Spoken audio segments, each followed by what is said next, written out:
다 함께 사도신경으로 신앙 고백 드리면서 새벽 예배를 시작하도록 하겠습니다. 전능하사 천지를 만드신 하나님 아버지를 내가 믿사오며 그 외아들 우리 주 예수 그리스도를 믿사오니 이는 성령으로 잉태하사 동정녀 마리아에게 나시고 본디오 빌라도에게 고난을 받으사 십자가에 못 박혀 죽으시고 장사한 지 사흘 만에 죽은 자 가운데서 다시 살아나시며 하늘에 오르사 전능하신 하나님 우편에 앉아 계시다가 저리로서 산자와 죽은 자를 심판하러 오시리라. 성령을 믿사오며 거룩한 공예와 성도가 서로 교통하는 것과 죄를 사하여 주시는 것과 몸이 다시 사는 것과 영원히 사는 것을 믿사옵나이다. 아멘. 찬송가 380장 함께 찬송 드리겠습니다. 찬송가 380장입니다. 나의 생명 되신 주님 앞에 나아갑니다. 주의 볼림 보혈로 정케하사 받아주소서. 날마다 주를 찬송하겠네. 주의 사랑 줄로서 나를 굳게 잡아 매소서. 괴로운 세상 지낼 때 나를 인도하여 주소서. 주를 믿고 나가면 나의 길을 잃지 않겠네. 날마다 주를 찬송하겠네. 주의 사랑 줄로서 나를 굳게 잡아 매소서. 세상 살아갈 때에 주를 더욱 사랑합니다. 밝고 빛난 천국에 나의 영혼 들어가겠네. 날마다 주를 찬송하겠네. 주의 사랑 줄로서 나를 굳게 잡아 매소서.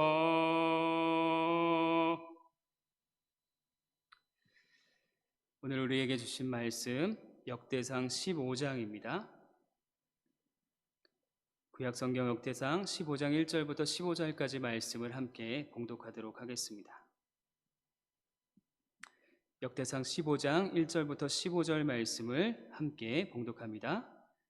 다윗이 다윗성에서 자기를 위하여 궁전을 세우고 또 하나님의 궤를 둘 곳을 마련하고 그것을 위하여 장막을 치고 다윗이 이르되 레위 사람 외에는 하나님의 궤를 맬 수 없나니 이는 여호와께서 그들을 택하사 여호와의 궤를 메고 영원히 그를 섬기게 하셨음이라 하고 다윗이 이스라엘 온 무리를 예루살렘으로 모으고 여호와의 궤를 그 마련한 곳에 메어 올리고자 하여 다윗이 아론 자손과 레위 사람을 모으니 그아 자손 중에 지도자 우리엘과 그의 형제가 120명이요 무라리 자손 중에 지도자 아사야와 그의 형제가 220명이요 게르솜 자손 중에 지도자 요엘과 그의 형제가 130명이요 엘리사반 자손 중에 지도자 스마야와 그의 형제가 200명이요 헤브론 자손 중에 지도자 엘리엘과 그의 형제가 80명이요 우시엘 자손 중에 지도자 암미다답과 그의 형제가 120명이라 다윗이 제사장 사독과 아비아다를 부르고 또 레위 사람 우리엘과 아사야와 요엘과 스마야와 엘리엘과 암미나답을 불러 그들에게 이르되 너희는 레위 사람의 지도자이니 너희와 너희 형제는 몸을 성결하게 하고 내가 마련한 곳으로 이스라엘의 하나님 여호와의 궤를 메어 올리라. 전에는 너희가 매지 아니하였으므로 우리 하나님 여호와께서 우리를 찢으셨으니 이는 우리가 규례대로 그에게 구하지 아니하였음이라 하니 이에 제사장들과 레위 사람들이 이스라엘 하나님 여호와의 궤를 메고 올라가려 하여 몸을 성결하게 하고 모세가 여호와의 말씀을 따라 명령한 대로 레위 자손이 채에 하나님의 궤를 깨어 어깨에 매니라. 아멘. 역대기에 나타난 다윗의 일생을 추적해 보면 굉장히 흥미로운 사실 하나를 발견하게 됩니다.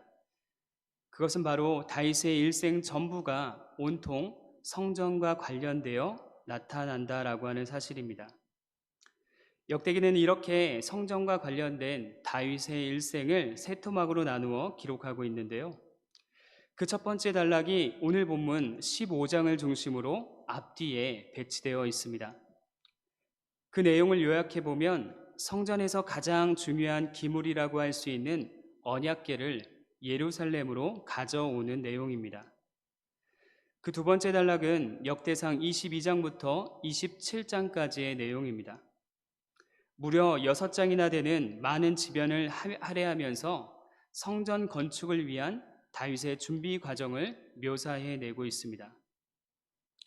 마지막 단락은 역대상의 마지막 2장인데요. 다윗이 솔로몬에게 왕위를 이양하는 과정을 묘사하고 있습니다. 그런데 이 왕위 계승조차도 성전 건축을 위해 필요한 과정 중에 하나로 성경은 다윗의 모습을 묘사하고 있다라고 하는 것입니다. 뿐만 아니라 역대기에 나타난 다윗의 유일한 범죄 사건이 있었죠. 그것은 바로 인구조사였습니다. 그런데 이 인구조사 역시도 성전과 연결지어 소개하고 있는 내용을 우리는 역대기의 내용을 통해서 살펴볼 수 있게 되는 것입니다. 인구조사의 죄를 지은 다윗이 하나님께 회개했습니다. 그러자 하나님께서 그를 용서하시기 위해 한 장소 오르난의 타작마당을 택하시는데요. 이곳에서 제사를 받으시는 그 하나님의 모습이 성경에 등장하고 있습니다. 그런데 바로 다윗이 범죄하여 하나님 앞에 제사를 드렸던, 그래서 하나님이 지명하여 선택하셨던 오르난의 타작마당은 훗날 그곳이 성전의 부지로 선택되어지는 그런 놀라운 은혜를 우리가 성경에서 발견하게 되는 것입니다. 이처럼 역대기가 그리는 다윗의 일생은 온통 성전과 관련되어 나타나고 있다라고 하는 것입니다. 이것은 이스라엘 왕 다윗으로 대표되는 하나님의 백성들이 과연 어떤 사람인지를 설명해 주고 있는 것입니다. 하나님의 백성들은 무엇보다도 성전을 중심으로 사는 사람이라고 성경은 우리들에게 강조하고 있는 것이죠. 다윗의 일생이 성전에 의해 정의되고 또 성전에 의해 평가됐던 것처럼 우리 모든 하나님의 백성들의 삶 또한 성전에 의해 결정된다라고 하는 것을 성경은 우리들에게 보여주고 있는 것입니다. 실제로 역대기가 묘사하고 있는 왕들의 이야기를 살펴보면 성전에 대한 그들의 태도가 그들의 운명을 좌우했던 것을 확인해 볼 수가 있습니다. 대표적으로 두 사례를 우리가 찾아볼 수가 있게 되는데요. 바로 우시야 왕과 히스기야 왕이라고 이야기할 수 있습니다. 우시야 왕은 하나님의 허락 없이 성전에서 스스로 제사를 집전하는 악행을 저질렀습니다. 결국 그는 이 일로 온몸에 끔찍한 나병을 앓아야만 했습니다. 또 히스기야 왕은 성전을 정화하고 성전 봉사자들이었던 레위인을 재조직하여 성전 봉사가 잘 이루어지도록 성전을 정비했던 사람이었습니다. 결국 그는 이 일로 하나님이 주시는 형통과 평안의 복을 그의 삶 가운데 누리게 되는 것을 성경을 통해서 우리는 확인할 수 있게 됩니다. 이처럼 성전에 대한 태도가 왕들의 운명, 즉 하나님의 백성의 운명을 좌우했던 것을 역대기를 통해서 우리는 살펴볼 수 있게 되는 것이죠. 사랑하는 여러분, 그렇다면 성전에 대한 태도가 하나님의 백성들의 운명을 좌우했던 바로 그 이유는 무엇일까요? 사실 성전에 대한 태도는 성전 안에 계신 하나님에 대한 태도였기 때문에 그렇습니다. 그렇기 때문에 성전을 존중하는 자들은 사실 성전 안에 계신 하나님을 존중하고 있었던 것이었습니다. 실제로 다윗이 성전을 존중함으로 하나님을 존중하는 모습이 오늘 본문에도 등장하고 있습니다. 본문은 다윗이 성전에서 가장 중요한 기물이라고 할 수 있는 언약궤를 예루살렘으로 가져오는 과정을 담고 있습니다. 그런데 이 언약궤를 예루살렘으로 옮겨오려는 다윗의 시도는 이번이 첫 번째가 아니었습니다. 이미 한 차례 언약궤를 옮겨오는 과정에서 2명의 사상자가 발생해서 언약궤 운반은 잠시 중단되고 만 상태였습니다. 다윗이 다시 언약궤 운반을 시도하는 가운데 이전과 크게 달라진 점이 있었다면 그것은 바로 언약궤를 운반하는 모든 과정을 하나님의 말씀대로 했다라고 하는 것입니다. 율법에 기록된 대로 언약궤 운반 원칙을 철저히 지켰습니다. 결국 언약궤 운반은 성공적으로 마치게 되죠. 이렇게 다윗이 하나님의 말씀을 존중하며 하나님의 임재의 상징인 언약궤를 운반했을 때는 아무런 불상사도 일어나지 않는 것을 성경을 통해 우리는 확인하게 됩니다. 하나님은 당신의 말씀을 존중한 다윗의 행위를 하나님 자신을 존중한 행위로 여겨주셨던 것입니다. 사랑하는 여러분, 우리도 하나님의 백성으로서 이처럼 성전으로 상징되는 하나님에 대한 태도가 우리의 운명을 좌우한다라고 하는 사실을 분명히 기억해야 할 것입니다. 현대 한국 사회가 집요하게 우리에게 요구하고 있는 바, 스펙과 사회적 지위, 또한 우리의 외모, 또 우리가 가지고 있는 경제적 자산, 이러한 것들이 우리의 운명과 미래를 좌우한다라고 하는 신화가 우리도 모르게 우리 중심에 가득한 것을 볼 수가 있습니다. 그러나 성경은 오직 하나님에 대한 지금 우리의 태도가 우리의 운명을 좌우한다라고 힘있게 말씀하고 있습니다. 그렇기 때문에 우리는 무엇보다도 하나님에 대한 태도를 분명히 해야 하는 것입니다. 세상 그 무엇보다도 하나님을 존중히 여기는 삶이 우리에게 있어야 한다라고 오늘 우리에게 말씀해 주고 있습니다. 사랑하는 여러분, 그렇다면 우리 눈에 보이지 않는 하나님을 우리가 실제로 존중하고 있는지 아니면 그렇지 않은지를 우리는 어떻게 가늠해 볼 수가 있을까요? 오늘 본문은 하나님의 말씀을 존중하는 것이 곧 하나님을 존중하는 것이다 라고 우리에게 가르쳐주고 있습니다. 다윗이 언약궤를 옮길 때 첫 번째 시도와 달리 율법에 기록된 대로 하나님의 말씀대로 언약궤를 옮기자 아무 탈이 일어나지 않았습니다. 그렇다면 오늘 하나님의 말씀에 대한 우리의 태도는 어떻습니까? 말씀보다 더 먼저, 말씀보다 더 위에 있는 우리들의 삶의 가치들이 여전히 우리의 중심에 남아있지는 않습니까? 사랑하는 여러분, 하나님의 말씀에 대한 태도가 곧 우리의 미래이며 우리의 운명이라고 하는 사실을 우리의 가슴에 담아 둘 수 있기를 소원합니다.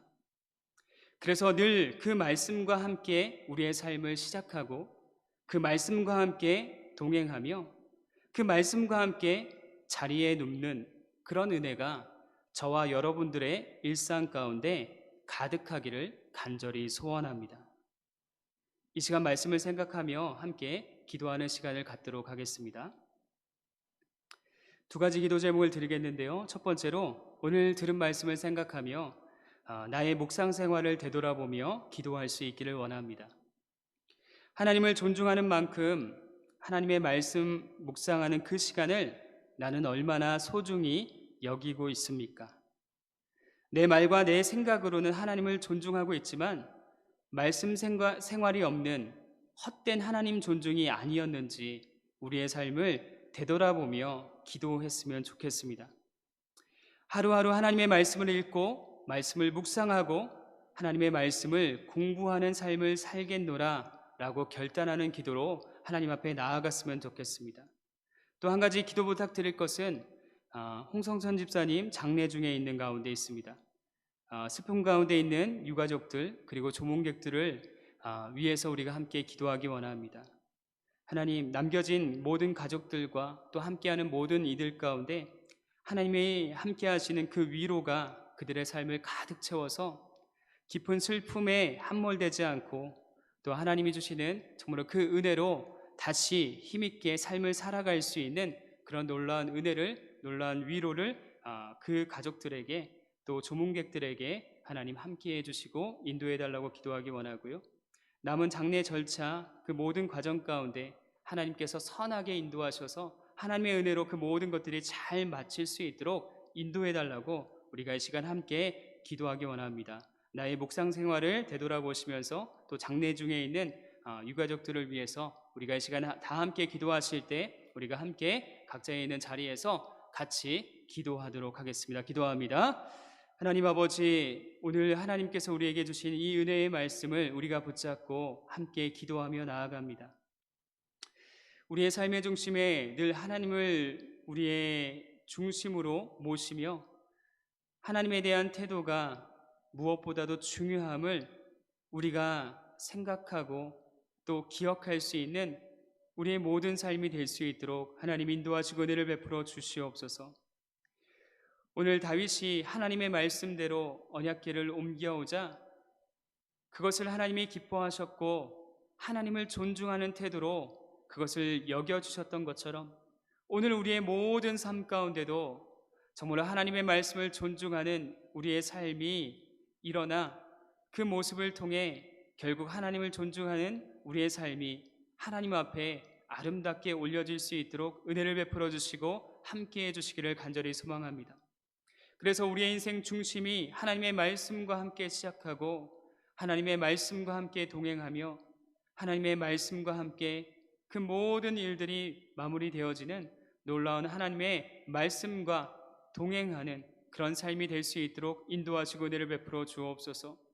세상은 끊임없이 세상이 추구하는 여러 가지 삶의 가치를 붙잡고 살아갈 때 우리의 미래가 우리의 운명이 아름답게 운명지어진다라고 이야기하고 있지만 그 세상의 음성을 쫓아 세상의 소리를 쫓아 살아갈 것이 아니라 오늘 우리에게 주신 하나님의 말씀처럼 오직 하나님의 말씀을 존중하는 우리의 삶으로 나아갈 수 있도록 하셔서 그 말씀이 우리의 미래와 우리의 운명이 되어진다는 사실을 우리가 기억하며 참으로 우리의 이 모든 인생이 하나님의 말씀을 중심으로 살아가기에 복되고 아름다운 인생이 될 수 있도록 인도하시고 은혜를 베풀어 주옵소서. 슬픔을 당한 우리 가족들을 하나님께서 기억하여 주시고 깊은 슬픔 가운데 무엇보다도 하나님께서 친히 찾아가셔서 그들과 함께 하시는 임마누엘의 위로가 있게 하셔서 모든 슬픔을 딛고 다시금 일상으로 회복된 정말 그 삶의 자리에서 하나님의 영광을 위하여 또 하나님이 기뻐하시는 삶을 살아갈 수 있는 그런 가족들이 될 수 있도록 은혜를 베풀어 주옵소서. 남겨진 모든 장례 절차 가운데 하나님이 함께 하시는 은혜가 있기를 소원하오니 장례의 모든 절차가 하나님이 함께 하심으로 하나님이 위로하심으로 잘 맞춰져 하나님께 감사하는 장래의 모든 여정이 될 수 있도록 인도하시고 은혜를 베풀어 주옵소서. 우리의 모든 삶을 주장하시는 정말 그 하나님을 오늘도 우리가 우리의 마음의 중심에 모시고 살아가기를 간절히 소망하오니 하나님의 은혜로 우리를 인도하시며 하나님께서 함께 하시는 놀라운 은혜로 우리를 이끌어 주시옵소서.